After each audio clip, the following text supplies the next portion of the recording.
Hey family, God bless you. Welcome to Sharing the Gifts. This is Brother Robert Desir. I just want to give all honor and glory to my Lord and Savior, Yeshua HaMashiach. Bless his holy name, the Lamb of God, the Son of God who was slain for my sin and for all those who choose to believe in him.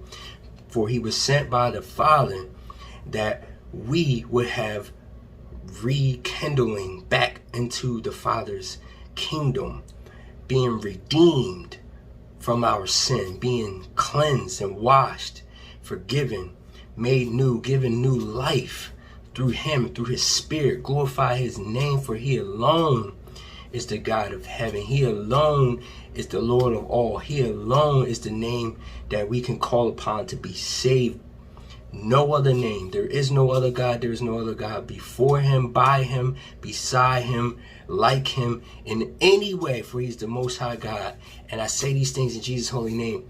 Amen. So I have this encouraging dream I want to share with you guys. The Lord spoke to me directly in this dream the other night.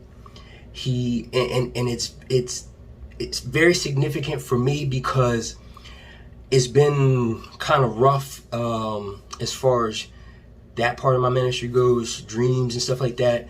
I've had a lot of cut off from that.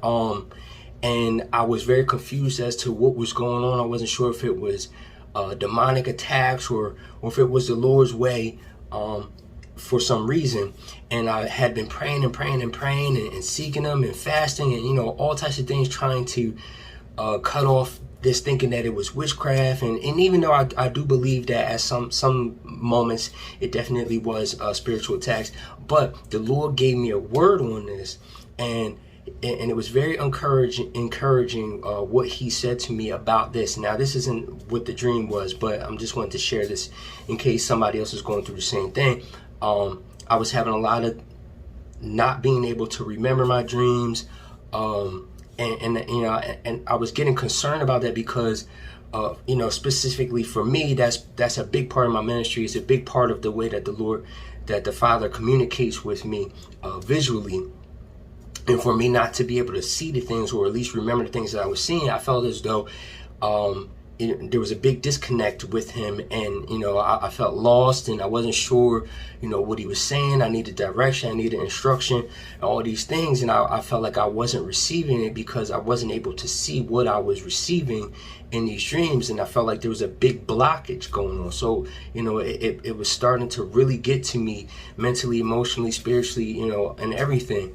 And so I just had been seeking him about this. And then what he reminded me about was I was listening to a sermon, and he spoke to me through this pastor who was in this sermon speaking about pruning and speaking about being connected to the vine. And he mentioned that in the human mind, to us humans, it's hard for us to disconnect being cut off and being pruned. There's a difference. He said, but the Father prunes the things that pleases him. And we know that he prunes what he wants to grow.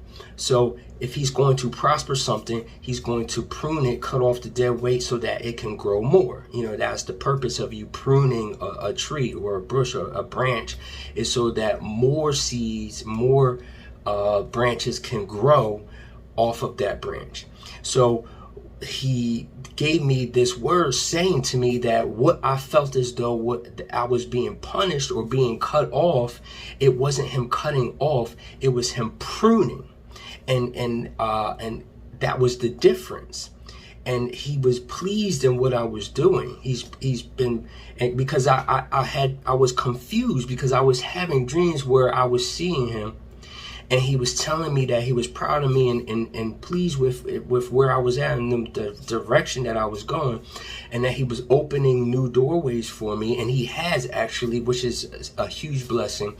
He's opened up the avenue of my creativity, open up doors for me to be able to use that gift, being, artistic gifts, drawing and things like that, being able to use that to glorify his name, praise his holy name. So, and he was telling me all these things, but then on the other side of it, I felt like there was a big distance. So I was like, what's going on? And he was telling me, I'm not cutting you off. I'm pruning you so that you can produce more for me, so that there could be more productivity in your life in new areas.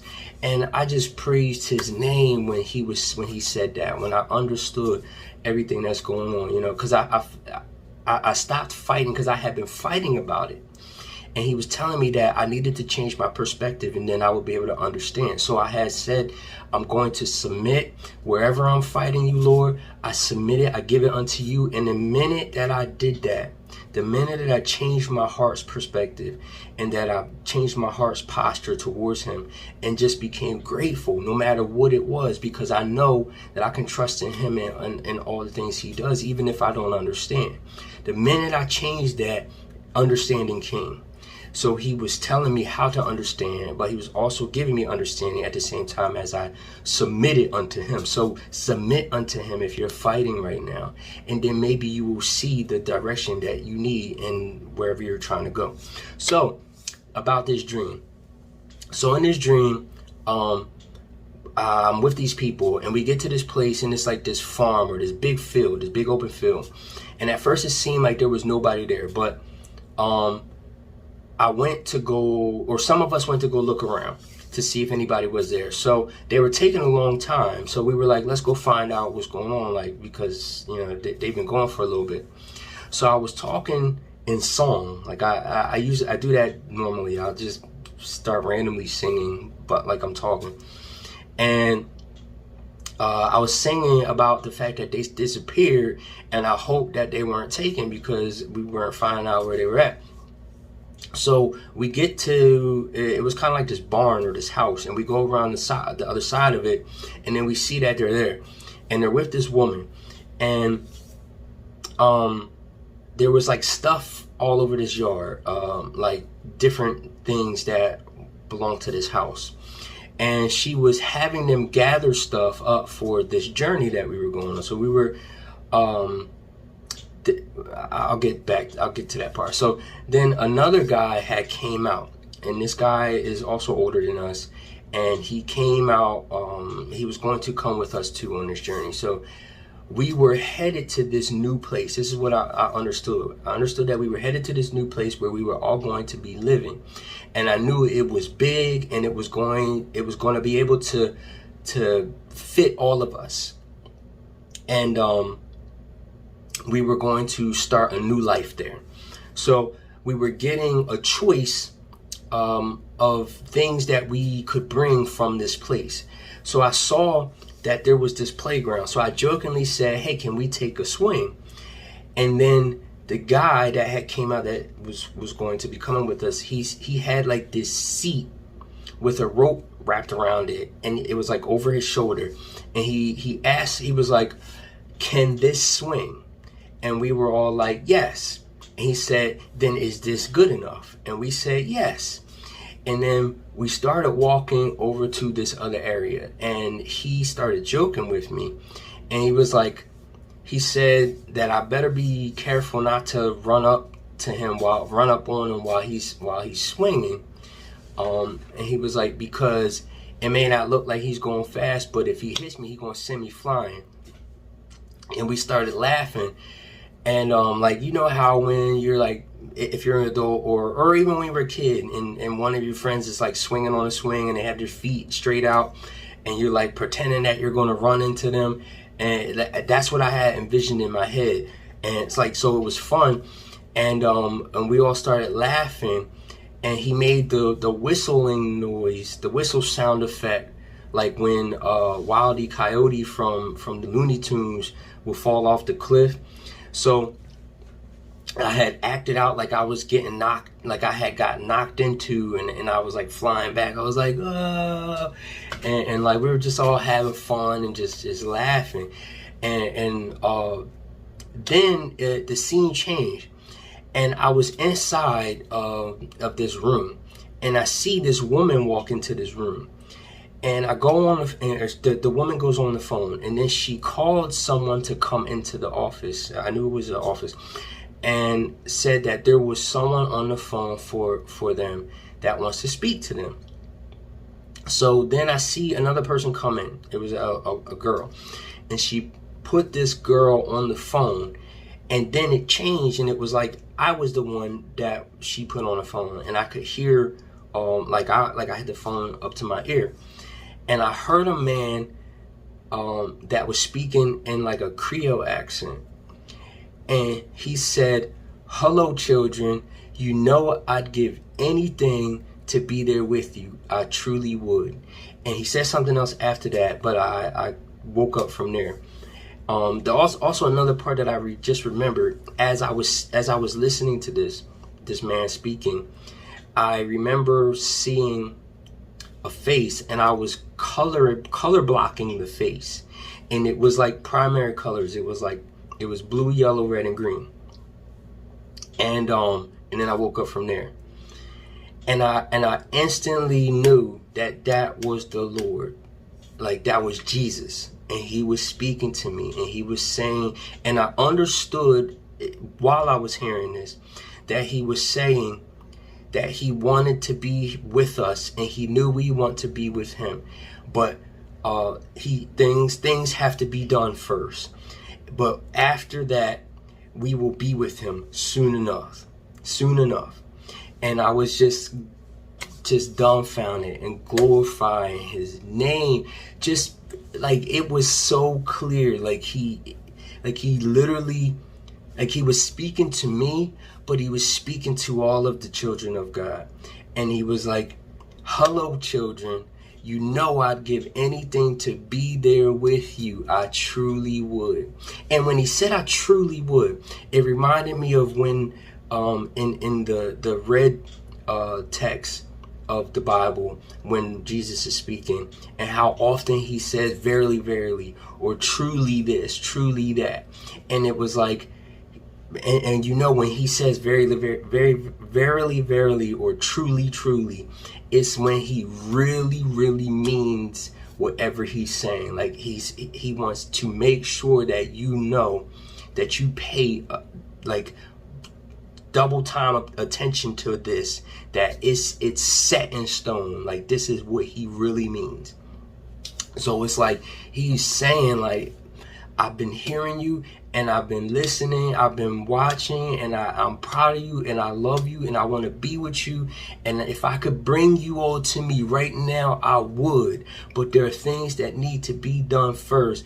But as soon as the time is right, you will be with me, and it's going to be soon enough. And I just, listen, if that don't give you encouragement, if that don't give you joy, I don't know what else can.